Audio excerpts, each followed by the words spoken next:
Welcome back. As you know, I am Eli the Computer Guy here for the Daily Blob, where I shake my brain nips every day in order to get some of that dirty YouTube money so I can afford to provide you folks free to use or hands-on technology education classes that empower you to do whatever it is you want to do in Durham, North Carolina. Silicon Dojo, silicondojo.com. Just did a class in the OpenAI API. We're going to have a class on AI and databases coming up on November 5th. If you're interested, go to silicondojo.com. Free to the end user, isn't actually free. There's a little donor box link down below if you want to throw some money in there.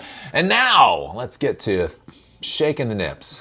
Shaking the nips. But before we get to shaking the nips, I've got a question.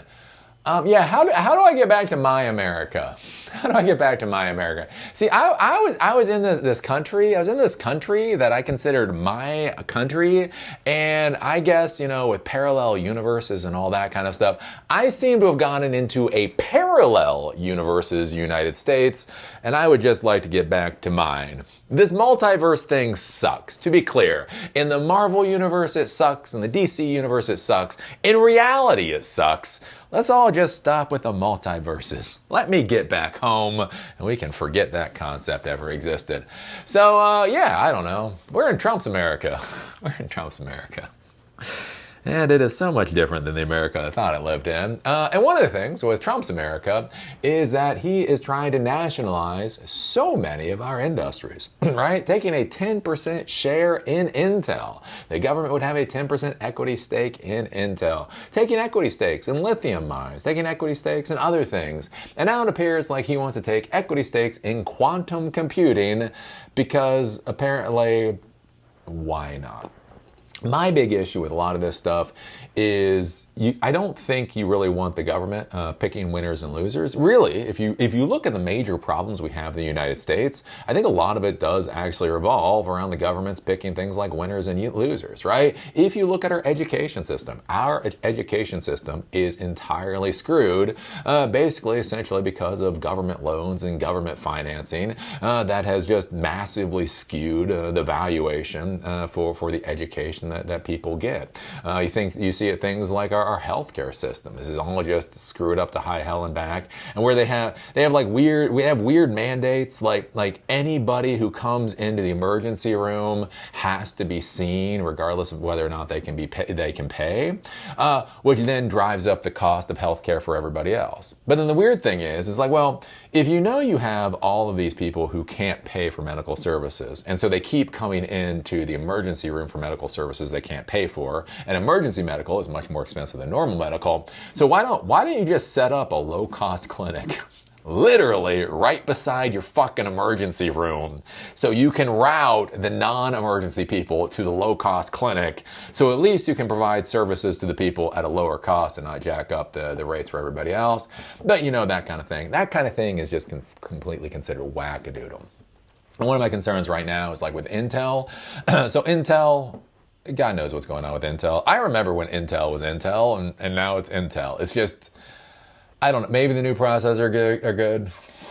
I think I've been informed that I must say their new processors are amazing. I don't know. Do you care about their new processors? Anyways, Intel has basically been in a death spiral for quite a while, and there is a massive question whether or not they can get out of the death spiral. And there's a massive question of, do their plans even make sense? They were building facilities and they stopped building facilities. They were doing things and they sold those things off. Like, you just look at, there's nothing about Intel right now that makes me feel confident.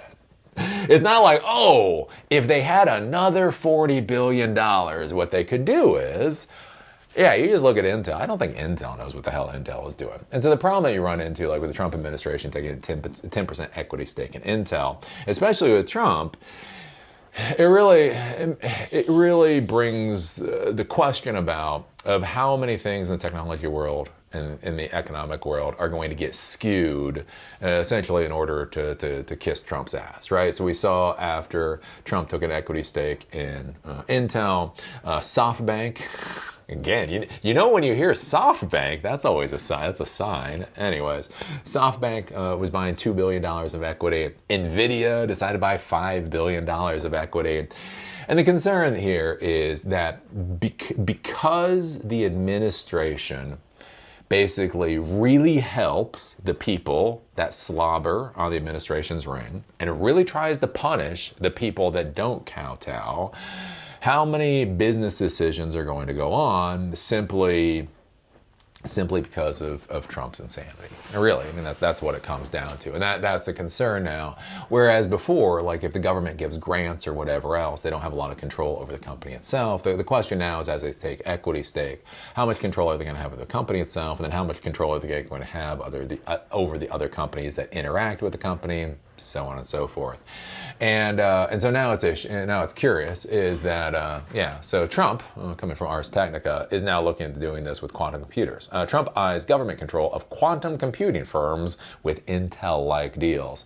What's curious about this, too, is there's a whole big question about how valuable quantum computers actually are. Like, there's this idea, quantum computers are amazing. It's like, why do you think quantum computers are amazing? Because they have quantum in the name. So, okay, well, I mean, that is true. That is true. But, right, curious thing with quantum computers, right? The idea with quantum computers is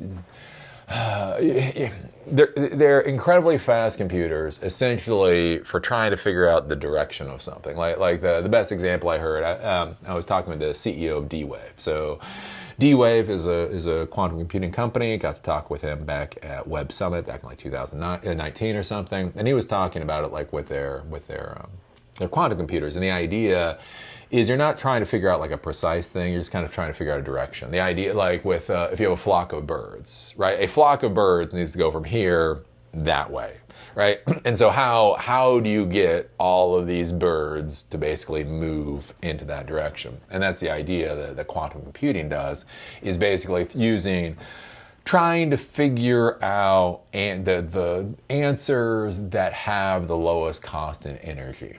Right, and the curious thing with quantum computers is you don't necessarily always get the same response. Like you run your program one time and you get this response, run the program the next time. And the idea, again, it's not that precision. It's not that it's just that it's getting you into an overall direction, which is very interesting. It's very interesting. It's very cool, and maybe it'll be useful at some point. The problem is some point might be the operative word there. What's really curious about the quantum computing realm is over the past number of years, there's been just a lot of questions about how valuable it actually is, right? Theoretically, there's all these problems it can solve. Actually, the problems it can solve are, again, as with many things, possibly pretty limited, and those limited problems might not be that valuable. I saw one person talking about it, and they're talking about this, like Google had come out with this white paper talking about this problem that the quantum computer could solve. And the quantum computer could solve this mathematical problem in like a minute, whereas a standard computer, right, an Intel or an ARM computer, would take, 100 lifetimes to solve, something like that. And they were talking about all the technical things with it. It was very interesting. But then they basically rounded it out, and then they said, and this mathematical problem is basically worthless. Like this is a real math problem. And quantum computing really did solve this math problem a zillion times faster than classical computing. On the other hand, you are never going to use this math problem for anything. And that's one of the weird things that the world of quantum computing seems to be in, is that they can do things so much faster, literally exponentially faster than classical computing. But what they can do exponentially faster, there's a big question about what the actual value there is. And so the concern is, again, with Trump getting involved with anything, is he getting involved because there's actually a value proposition here? Or is he getting involved because it sounds good? And this is under the Biden administration too, right? I lost my mind with the Biden administration where they wanted to create, it was like AI czars, right? Every department of the federal government needed to have their AI czar or head of AI or something like that, right? And what really frustrated me about this is AI is simply a component of the tech stack, right? If you want to create a czar or if you wanted to create a head of technology efficiency, or if you want to do a head of emerging technology deployments within the federal government. Like, that's a big problem, I think, with federal government. Really good technology comes down the pike, but how do you go from that technology being available to actually deploying it in the federal government? If you had somebody to take lead on that, that would be incredibly valuable. Sometimes it might be AI. Sometimes it might be quantum computing. Sometimes it might just be a better fucking database system.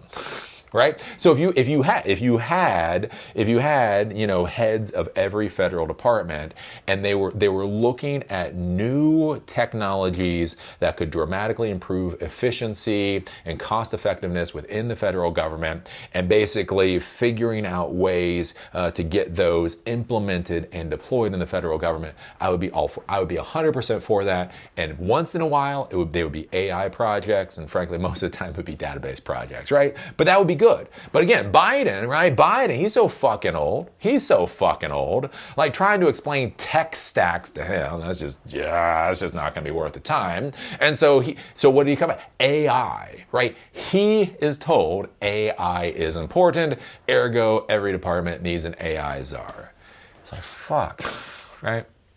Anyways, and that's my concern here with quantum computers, right? We've heard about quantum computers for a long time, right? I sat down and I literally have talked with the CEO of D-Wave. D-Wave actually had me come out to their offices right before COVID happened. I've been inside a fucking quantum computer, right? Don't get me wrong. Quantum computers are fucking awesome. They're cool. They are cool. It's like AI. It's cool. But is the excitement around this technology about the problems that it actually solves and how it goes about solving the problems? Or is the focus around this technology because it has a cool fucking name? Eli, this is a quantum computer. Eli, what about quantum computer? Don't you understand? It's like, well, I understand qubits and I understand what the quantum computer is doing. So I'm focused on what the quantum computer is doing. I'm focused on what this electronic device is doing, and you're focused on it being called quantum. And so that's one of the things that gets me a little concerned here, especially with this whole idea that the United States has to have supremacy or whatever, people not really understanding what words are, how much investment, how much focus is going to be put on buzzwords, when so many times the real improvements we need, especially in our government, our society, are very basic things. Again, I knew the CIO, CTO of Baltimore City. So this was a little while ago. This was about 10 years ago. But I knew the CIO of Baltimore City. And one of the big problems that he said was they were dealing with mainframes. So they were literally dealing with 1980s mainframes in Baltimore City. And he said his biggest problem is that when a component on the mainframe failed, he literally had to go to eBay to buy used mainframe parts to keep the shit up and running. So again, when you hear that Baltimore City is being run on mainframes where they have to go to eBay to buy the hardware when shit breaks in order to keep things up and running for things like tax systems and all that kind of stuff, do you really think they need AI? Do you think they need AI? Or do they need just a good modern SAN system? Or you know what I'm saying? And that's my frustration with so much of this stuff. But anyways, we're getting Trump. So Trump does stuff the way Trump does.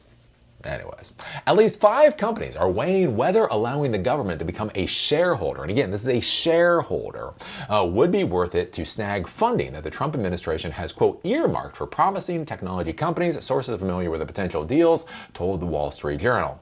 And again, this is the question too. If a company doesn't allow the government to take an equity stake, will they be treated fairly when contracts for the government come up? When grants for the government come up, when opportunities that come up for the government, right, are there, if the government does not own an equity stake, will they be allowed to participate? IonQ, Rigetti Computing, and this is interesting, and D-Wave Quantum, which is curious. I thought they were a Canadian company. They're in Toronto. Their headquarters is in Toronto. Are currently in talks with the government over potential funding agreements with minimum awards of $10 million each. Some sources said Quantum Computing Inc. and Atom Computing are reportedly, quote, considering similar arrangements, as are other companies in the sector, which is viewed as critical for scientific advancements and next-generation technologies. I mean, some people view them as critical. other people view them as snake oil. I have heard some people go very technically off on quantum computing. They start screaming about shit I frankly do not understand, which apparently explains why quantum computing is a load of crap. I don't know. No deals have been completed yet, sources said, and terms could change as quantum computing firms weigh the potential risks of government influence over their operations. Quantum computing companies that are closest to entering deals appear optimistic about possible government involvement. Quantum Computing Inc. Chief Executive Yuping Huang told the Wall Street Journal that, quote, the government's potential equity stake in companies in the industry are exciting. The funding could be one of the, quote, first significant signs of support for the sector from Washington. Allison Schwartz, D-Wave's head of government relations, suggested the funding opportunities aligned with the firm's goals. Quote, the company wants to sell systems that can solve the government's hard problems and get a return on investments, Schwartz told the Wall Street Journal. The other thing to be thinking about, too, again, the Trump administration really likes buzzwords. They really like headlines. You know, D-Wave gets massive U.S., government contract. Stock shoots up by 500%. So then Trump can come out and say, look, we bought equity in D-Wave at this amount. It is now worth this amount. Aren't I a good investor? At the exact same time, the U.S. taxpayers are paying for a shitty-ass product that doesn't do a goddamn thing. Right? The taxpayers are paying for the product that then boosts the valuation of D-Wave so that Trump can say, look at what a good business person I am. This is the kind of thing that gets very concerning. During the 2008 financial crisis, the U.S. temporarily took stakes in key companies considered vital to the economy that risked going under. But Trump isn't targeting struggling companies. Instead, he and Commerce Secretary Howard Lutnick are hoping to convince key tech firms that, quote, government should share in a company's upside since taxpayer money provides financial support and a stamp of approval. This is one thing I don't understand with both the Republicans and the Democrats. You know how you share in the company's upside? It's called taxes, dipshits. I don't understand, because you hear this on both sides now, right? So the Trump administration wants equity stakes in these companies so that the government, benefits from the upside. And then you hear the Democrats in one way or another essentially wanting things like equity stakes so that again, the government and the people, get benefits of the upside. It's called taxes. It's called taxes. See, here's the thing. The more successful a company is, the more money they make, the more taxes they pay, the more taxes their employees pay. That's the upside. That is literally the upside, right? With a lot of these things, when we think about things like patents and licensing, I would feel more comfortable if there were things like maybe that was possibly like less restrictive or whatever. Like if you use the research that has come about by the federal government, maybe like an open source program, you can use our research, but almost everything you learn past that you're basically building on top of our research, you have to release that. That is what the payment is, that type of thing.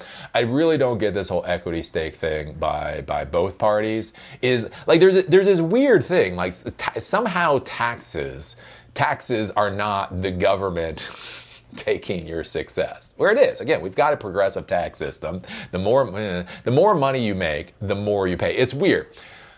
The percentage of your income goes down, but the amount goes up, right? So you may hear this, like somebody makes $1 million a year and they only pay 10% of their salary to taxes, right? Whereas somebody who makes $40,000 a year pays a quarter of their money, of their income to taxes. That shows you how screwed up our tax system is. Here's the thing, that person who makes $1 million a year is paying $1 million a year in or $100,000 a year in taxes. 10%, this is how math works, 10% of $1 million is $100,000. 25% of $40,000 is $10,000. So basically, that person making $1 million a year that's scamming the system because they're only paying 10% of their salary is literally paying 10 times more in taxes than the person that's getting screwed by only paying 25% of their salary in taxes, or by paying that, right? And so, again, that's one of the things I get really frustrated with, this whole idea that somehow the government, and again, it goes back to even more taxes, which is very weird. Again, this is a weird thing that I find with the Republicans right now, how Trump is taxing the ever-loving shit out of the American people, and the Republicans are like, yeah, of course. Like tariffs. Tariffs are a massive tax on the American people. They just are. Even if you agree with tariffs, even if you are 100% for tariffs, you think the tariff policy is great, it is a massive, non-progressive tax on the American people that the Republicans are completely for. Like what? I don't understand. Again, taking an equity stake, right? This is, but anyways.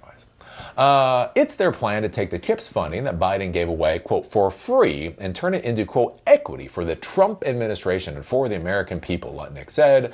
The administration will lean on Deputy Commerce Secretary Paul Dabber to extend Trump's industry meddling into quantum computing world, Wall Street Journal reported. So yeah, I don't know.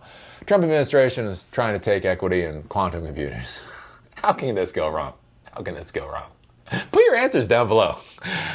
Let's enumerate all the ways this can go horribly fucking wrong. My concern here, especially with the Trump administration, is how everything is about the weird optics. Everything is about the weird optics, and those optics only have to exist for a minute, right? As long as you can get one day's worth of headlines, a year's worth of disaster is acceptable. And that's what I worry with this kind of stuff. Again, like with Intel, like if Intel was a strong, I still want to want the government investing in it, but if it was a strong company, it would make a lot more sense. It is a weak company that seems to have really fucking bad plans. Like there is nothing about Intel that makes me feel comfortable for its future, other than the fact that since Trump is investing into it, you know it's got to be successful. But is that going to be successful because of its productivity? Is that going to be successful because of its innovation? Is that going to be successful because any of the number of the normal technology and business things? Or is it going to be successful because Trump makes sure his friends are successful? And then what does that do for fucking all of us? So I don't know. This will be what it is. This will be what it is. Eli, why do you talk about politics? This is a technology channel. Well, because sadly in the modern world, politics has a lot to do with technology and how things are going. Again, as we start to hear more about quantum computers and whether quantum computers will actually solve any problems that anybody gives a damn about. It's amazing. Eli, the quantum computer can solve this problem 5,000 times faster than a classical computer. Oh, great. So what do you use that problem for? What? Yeah, that's about where we're at. So what do you think about this? What do you think about the government and the U.S. government taking equity stakes in quantum computers? What do you think about the continuation of this program, right? It starts with like a lithium miner, it goes to Intel, now it's going to quantum computers, that the U.S. government is going to have larger and larger stakes in our corporations. How do you feel about that? Put your thoughts down below. If you like these videos, give us a thumbs up. If you hate these videos, give us a thumbs down. Call me amazing, call me a dumbass. Just be a real Hutnick and do it down there in the comment section. Do remember what I actually care about is Silicon Dojo, silicondojo.com, free to the end user hands-on technology education that empowers you to do whatever the hell it is you want to do.